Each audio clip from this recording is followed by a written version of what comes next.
chochote kilichokufa, chochote. Ndio maana tukiwa nje ya Kristo tunaonekana wafu. Mtu yeyote ambaye hajamwamini Kristo kimwili anatembea niko hai, lakini kiroho amekufa.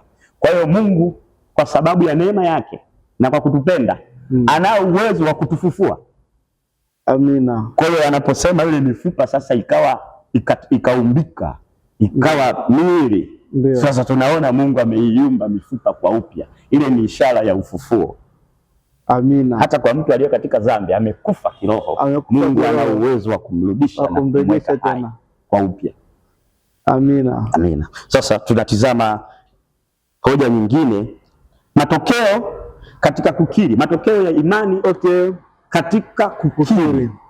Nini matokeo ya imani katika kukiri? Matokeo ya imani katika kukiri, tunaona huyu bwana asingesema, kisingeumbika.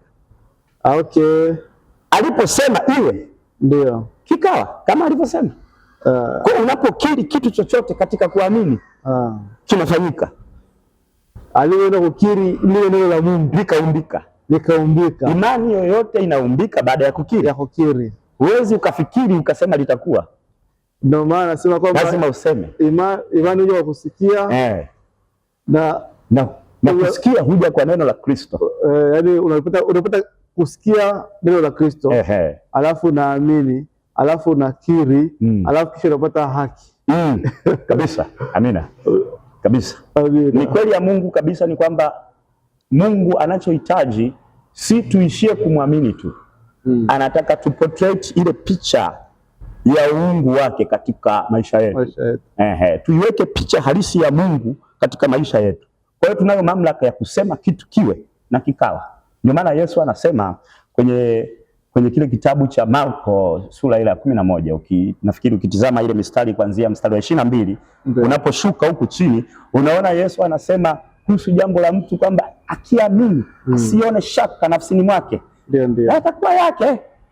Amina. Atakaposema kwamba ni kiko hiyo hivi itakuwa.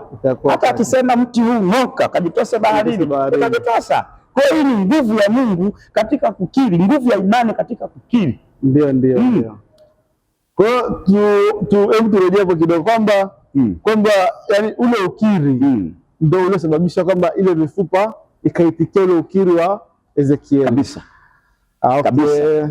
Manake Ezekiel angeishia kusema Mungu tu ameniambia, basi dhamira yangu inayosema ndani iishie kusema tu ndani, isingefanyika. Nguvu ya Mungu ipo katika kusema. Yeye aliumba dunia kwa kusema.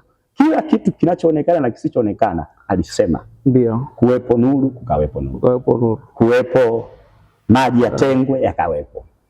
Kama yeye anavyofanya kwa kusema, na sisi ambayo tunachukua picha ya Mungu tunaishi pia kwa kukiri. Ile kusema kwamba tunasema mamlaka hii, tunaikiri mamlaka, na Mungu anafanya sawa sana mamlaka na unayoikiri. Amina baba, tuendelee. Sasa tukitizama tena, tulikuwa tukiutizama hapa mstari ule wa 7 na wa 8 ambapo tunasema matokeo ya imani katika kukiri. Tukitizama jambo lingine, tunaliona jambo lingine hapa la kiroho sana, la kiroho zaidi, kwa sababu hapo tunaona Mungu anasema na Waisraeli kama taifa teule. Hili jambo liko kiundani kidogo. Kwa Mungu uliokoka, Mungu alikuteua katikati ya watu walioharibika, waliokufa. Mungu alikuteua. Mungu aliteua taifa la Israeli katikati ya mataifa mengi. Maana tukianza kutizama mgawanyiko wa kizazi ambacho Mungu alikichukua akaviacha vingine, unakuja kuona amewaspecialize Israeli. Kwa sababu hata anaposema kwamba nimempenda Yakobo nimemkataa Esau, maana yake Mungu amefanya upendeleo kwa Yakobo. Huoni picha halisi ya Esau kukataliwa, na wala huoni picha halisi ya Yakobo kupendwa, lakini Mungu amempendelea Yakobo. Ni maisha halisi ambayo kwa mtu aliyeokoka amependelewa, amepewa neema tofauti na wenzie. Ndio. Mwingine anatafuta Mungu lakini ni kwa nguvu zake, hajapewa neema. Sasa neema hii tunaiona hapa kwa taifa la Israeli. Ndio. Hasa kwenye huu mstari wa 8 au 9. Anazungumza kwenye mstari wa 11 kwenye Biblia, anazungumza sema, kisha akaniambia, mwanadamu, mifupa hii ni nyumba yote ya Israeli. Tazama, wao husema mifupa yetu imekauka, matumaini yetu yametupotea, tumekatiliwa mbali kabisa. Basi tabiri, uambie, Bwana Mungu asema hivi, tazama, nitafunua makaburi yenu na kuwapandisha kutoka katika makaburi yenu, enyi watu wangu Israeli. Huu ni mstari wa 11. Okay. Picha tunayotizama hapa ni neema ya Mungu ambayo mtu wa Mungu yoyote ambaye ameitwa katika neema akaokoka, ni Mungu alimtoa katika ile mifupa iliyokufa, akamleta, akafunua kaburi lake. Mungu maana yake akajifunua kwake, akajionyesha kwamba mimi ni nani na uweza wangu na vizuri vyangu na vinono vyangu unijue. Sasa tunaiona picha halisi, ni ya kindani sana. Kwa tafsiri nyingine mtu anaweza akasema labda alikuwa akiwapa neno la faraja taifa la Israeli. Hapana. Alikuwa anaonyesha picha ya mtu ambaye amekwisha kumjua Kristo. Akitizama nyuma ndo anajua kwamba Mungu alinitoa mahali nimekufa. Nilikufa kabisa, nilikosa matumaini. Ukitizama njia zilizotokea, saa nyingine watu wote wanasema haiwezekani. Maana sio. Kwa hiyo hii ni neema. Ni neema ambayo Mungu anatuonyesha. Na kitu cha pili, maana yake Mungu anaonyesha mtu ambaye amejikatia tamaa kwenye dhambi. Dhambi imemtesa, ametafuta maswali, akatafuta majibu, akakosa. Lakini ni kwa Mungu pekee neema hiyo ipo, ambayo Mungu anaweza kaondoa dhambi ya mtu. Ndio maana ukitizama kile kitabu cha Isaya ile sura yake ya kwanza, anasema ijapokuwa dhambi zenu zitakuwa nyekundu kama bendera, anao uwezo wa kuibadilisha ikawa nyeupe. Neema ya Mungu tu. Unaitizama habari ya Paulo ambaye tunamsoma, lakini ukitizama historia ya Sauli unaona mtu mwingine. Ndio. Unatizama picha ya Naamani akiwa na ukoma. Ukitizama picha ya Naamani asiye na ukoma unapata story nyingine. Kwa hiyo story ambayo Mungu anao uwezo wa kugeuza. Mtizame Daudi. Ukitizama Daudi akiwa mchunga kondoo, ukija ukatizama Mungu anao uwezo wa kubadilisha chochote ambacho kimekaa katika mfumo wa kuharibika. Dhambi ni mauti. Wote tunajua hiyo. Ni kweli. Dhambi ni mauti. Kwa hiyo mtu akiwa kwenye dhambi kiroho amekufa, na amekufa fafifofu. Ameshakufa. Sasa Mungu anao uwezo wa kuisamehe ile dhambi na ukaanza maisha mapya katika Kristo. Ndio maana neno la Mungu kile kitabu cha Wakorintho wa pili sura ya 5 na mstari wa 17, neno hilo Mungu anathibitisha, anasema mtu akiwa ndani ya Kristo Yesu amekuwa kiumbe kipya. Tazama ya kale yote yamepita, yamekuwa mapya. Ni upya ulioko ndani ya Kristo, ambapo kwenye mstari wa 11 Mungu anaposema kwamba atawafanya nyumba yote ya Israeli kwamba watayaona makaburi nyuma. Sasa hii na mtu aliyeokoka anaona kaburi lake nyuma, anasema Mungu yu hai. Amina. Sasa la Kaini iko hai. Iko hai. Pale nilikosa matumaini ya kusonga mbele. Amen. Paulo anakiri kwenye ile Galatia sura ya 2 mstari wa 20, anasemaje? Anasema mimi ninayeonekana hapa sio mimi, ila Kristo aliye ndani yangu ndio anayeishi. Kwa sababu akitizama historia yake ni kifo. Ni kifo. Lakini kwa sababu anaishi, anamuona Yesu. Anasema Yesu anayeishi ndani yangu. Nasemaga mimi nisingekuwa nimeokoka ngotanisha kufaga nyingi sana. Tumepita vingi, unapitia vitu ambavyo ukitizama unasema nimewezaje kupita?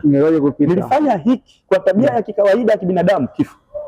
Nilitembea hivi, nikakutana na hivi, nilipata ugonjwa huu, nikafanya haya.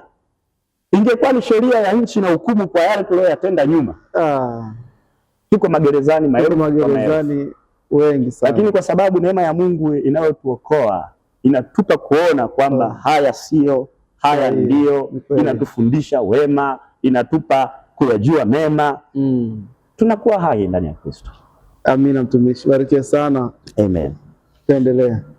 Sasa tukitizama tena pointi nyingine ambayo naiona, nafikiri itatoka kwenye mstari wa 13, kwa sababu huu mstari anasema nanyi mtajua ya kwamba mimi ndimi Bwana nitakapoyafunua makaburi yenu na kuwatoa ninyi katika na kuwatoa ninyi katika makaburi yenu, enyi watu wangu. Hapa Mungu anatuonyesha jambo gani? Ndio. Hapo unajua katika mstari huu hapo mimi ninavyouelewaga, yani nilivyouelewa. Amina. Kwamba hapo inakuja ni future tense kwa wale wazee wa linguistics. Exactly. Yeah? Ni kitu ambacho kinazungumzwa kwa baadaye. Kwa baadaye. Yes. Kwamba watu wako kwenye makaburi, alafu ni fumbo fulani, watu wako hai. Wako watu wazima. Wako ndani ya kaburi. Lakini watakuja kutolewa. Yeah? Kwa namna gani? Kwa namna gani? Kwa hapo mimi naonaga hapa kuna kafumbo fulani ambako kanakuja kufumbuliwa na Yesu mwenyewe. Kaja kufumbuliwa kwenye Ufunuo. Ndio maana Yesu alipokuwa akiwaambia wale Wayahudi anasema kwenye ile sura ya 8 kama sikosei, anasema ya kitabu cha Yohana, anasema hiyo ni Injili ya Yohana, anasema nitakapoinuliwa juu, nitakapoinulia juu ndio mtakapotambua na kujua. Kwenye ile sura ya 3 anasema kama vile Musa alivyoinuliwa juu, kama Musa alivyomuinua ile nyoka jangwani, hivyo hivyo mwana wa Adamu anabudi kuinuliwa. Sasa kwenye ile sura ya 8 anasema kama vile nitakapoinuliwa juu mtanitambua tu.